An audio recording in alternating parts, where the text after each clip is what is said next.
Hello, hello, hello, and welcome to Pacific Offensive. I played this one on the test server, and I was like, I don't really like this one. But then again, it was for tier 9s in every tier. With it being on the live server this Wednesday, I like it.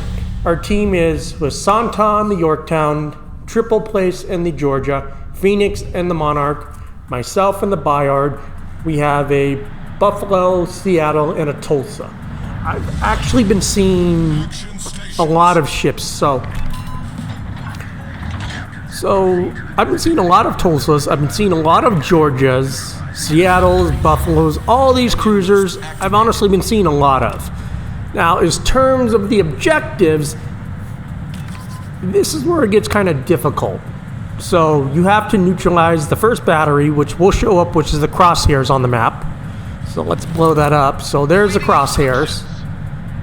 Then you need to ensure that destroyers are kept away from the San Diego from 3 kilometers. And that's a pretty tough one. That one's where most people will fail. The other one is ensure your teams use coordinated fleet support a certain number of times, which is 25 times. Which you wouldn't think that difficult, but it kind of is. Now, really, if you're gonna fail this, it's gonna be on the 25 heals or the destroyers.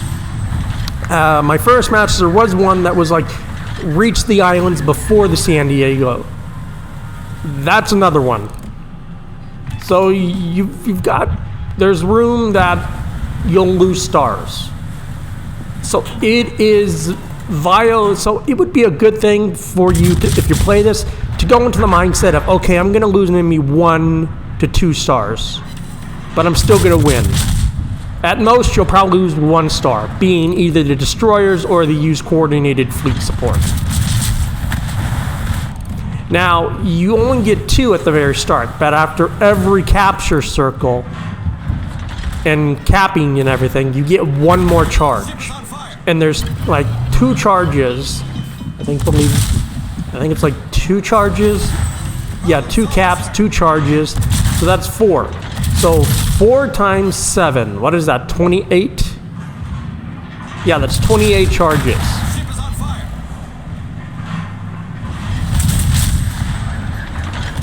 You see, we captured it, and we get number of support consumables increased.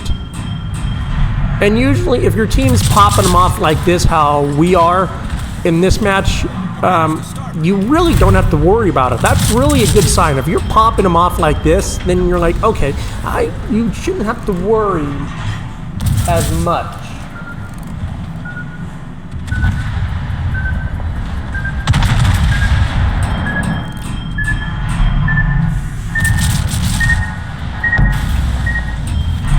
We will take a torpedo, and that is pretty bad for us being in the Bayard.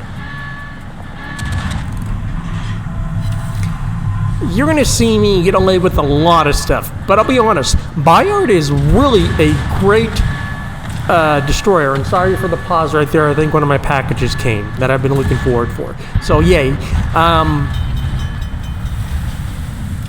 Yeah, I've really enjoyed the Bayard, and it's a great ship for dockyard mission. What is it, 830,000 damage on a cruiser? And since there's no cut in halves for this op, it's one of probably the highest DPM cruisers out there besides Tulsa. The bad news about Tulsa is, yes, it's Des Moines, basically. It has destroyer accuracy. But I mean, let's be honest, Bayard is just a DPM machine. Bayard's always been a DPM machine. And it works great on these destroyers. I honestly don't think there was a match I was playing that I was getting below 200,000. And I probably played maybe 4 or 5 matches in this. And I was getting a consistent 200K each. Sometimes maybe a little bit lower than 200. But, I was steadily still crossing 100,000 plus. Over 8 matches, that adds up. You get those nice matches where you might get 200 or so K. Okay. Plus, it has a very comfortable range of 16.4, which doesn't seem like a lot, but on this map, you're honestly covering a huge part of it with your guns. So it's not a huge handicap like it would be in normal operations.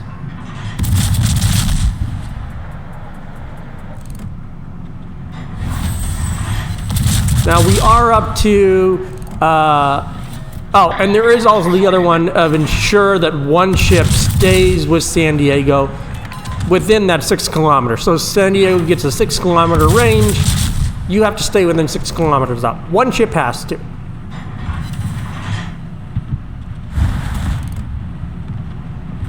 And as you can see, it is jumping, going up and down. It will increase in everything, because I have seen it go up and I have seen it go down.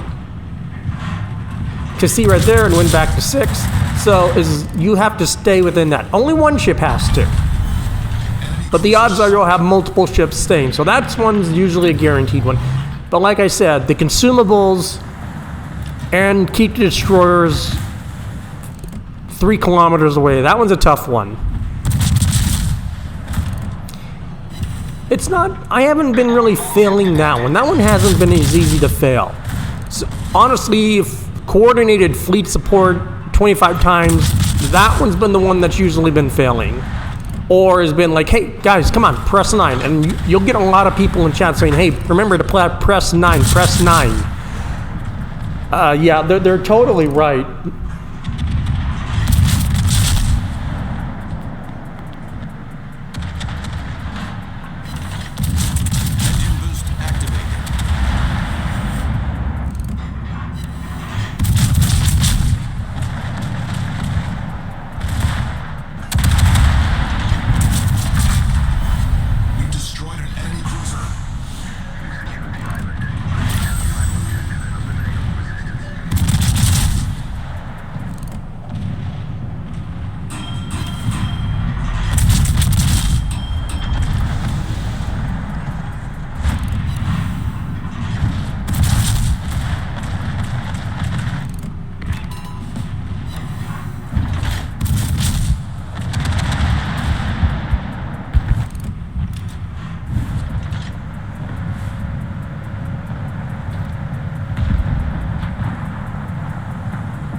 And we're at 87K. Another thing is destroy the battery before time runs out. And you saw that it was at about 2 minutes. It had a 2-minute timer. That one's another one that you could fail. So there's probably like 3 to 4 of these secondary objectives that you could fail. So there is a little bit that could go wrong, but I'm honestly being honest. If you know what you're doing, you're not gonna fail it. I mean, that's a given. I think I've only failed the destroy the main battery one probably like twice.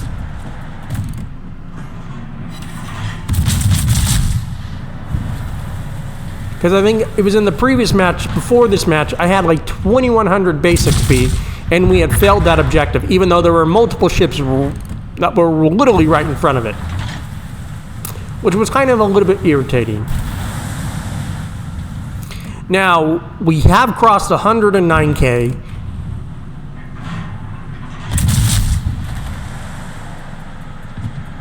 And also, this thing is a killing machine. You'll rack up kills, you'll rack up damage. You really can't go wrong with this ship. Phoenix is actually grinding the Monarch. I honestly don't know how he hasn't grinded that yet. But it could. I'm not one to judge. Remember, I haven't even finished the Yugamo grind, and I still haven't gone up that. So I'm not judging. I'm just kind of shocked. But I mean, most people would say, how do you not have the Shimakaze yet? Well, I don't really like the ship. But like you see, even at this range, it's still a very comfortable ship to use. It was right here that I was like, Triple Place is up there all alone against all that firepower. And I'm like, I probably should go help him. Then also I'm like, let's pop our heal so we can get that going. Because here's the thing. I've been like, okay, talking to him on my Discord, okay, I have 30 seconds. And then I die literally 10, 20 seconds before it drops. So I'm like, so I'm gotten to the habit of being like, okay, let's use it before we die. So think of it this way. Remember to use the consumable before you die. You may not need it, but maybe there might be another teammate that might need it. Because like you just saw, like 5 of them literally just went active, like instantaneous. I shoot the Akatsuki because that's a little bit of less DPM he has to deal with.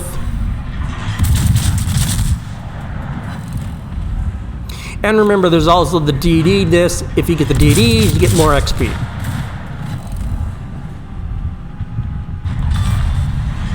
Enemy destroyer sunk.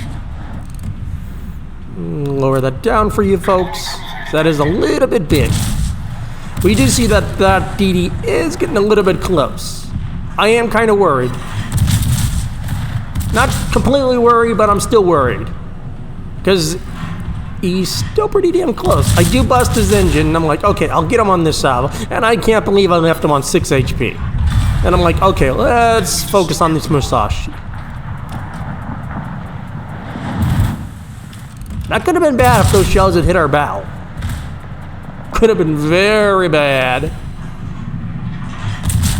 Now, we're in a really tough position. We've got a Gokasa, we've got a Kagero, we've got a Gokasa. And you wouldn't think those ships would be very deadly. Triple Place gets a nice citadel on its cheek. I drop my torps. He shoots. And we managed to bounce a little bit of those shells on our back end. And get a little bit of a slide over pen. Yeah, there's no way we're avoiding this torp. Oh, we do evade this torp. We do get a flood and a double fire. Activated. 2 double floods and double fires. This is bad. This is what you really don't want to do.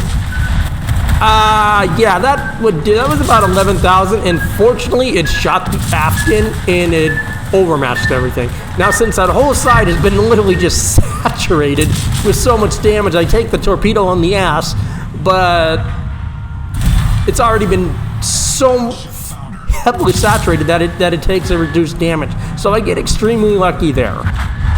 We pick up 7 revs, 7 kills, and 228k. Problem solved, sir.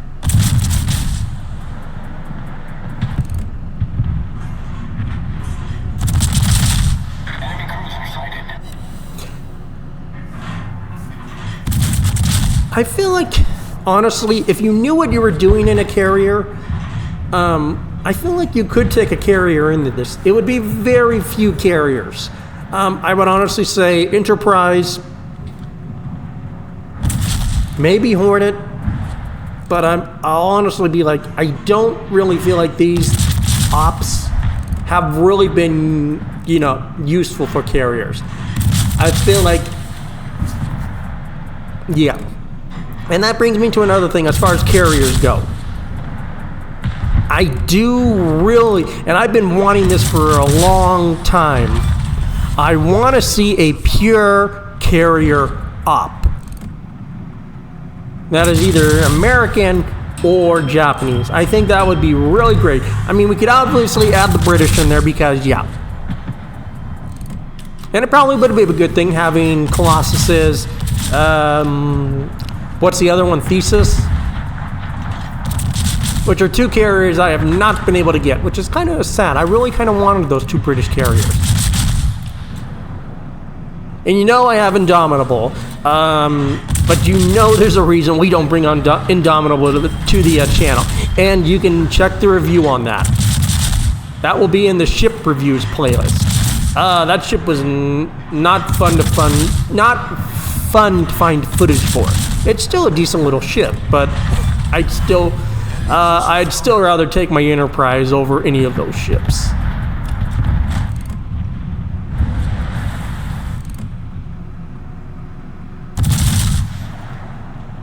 And I mean, we basically 5-starred at this point. We've got every objective. There's no DDs left to get within 3 kilometers. So it's literally just, dogpile this Mutsu, and it's over. I mean, it's over in 10 seconds. But at the rate he's going down, he's going to be dead probably just before the timer runs out. Yep, there he goes. And since we had Philippe and Baton, we get, you capture a point, you get like an increase to your fire damage and everything.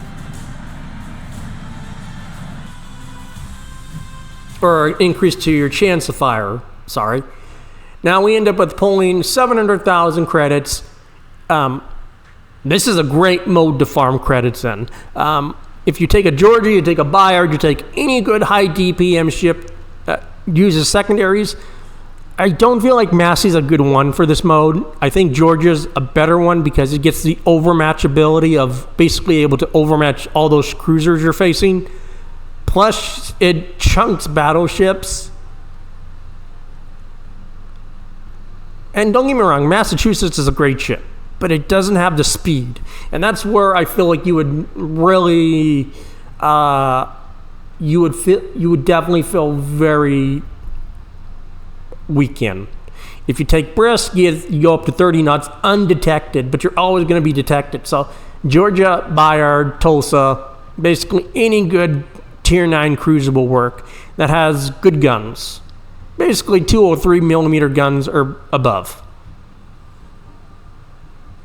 So we end up at 253K, 1500 free XP. We are top the team with 1808.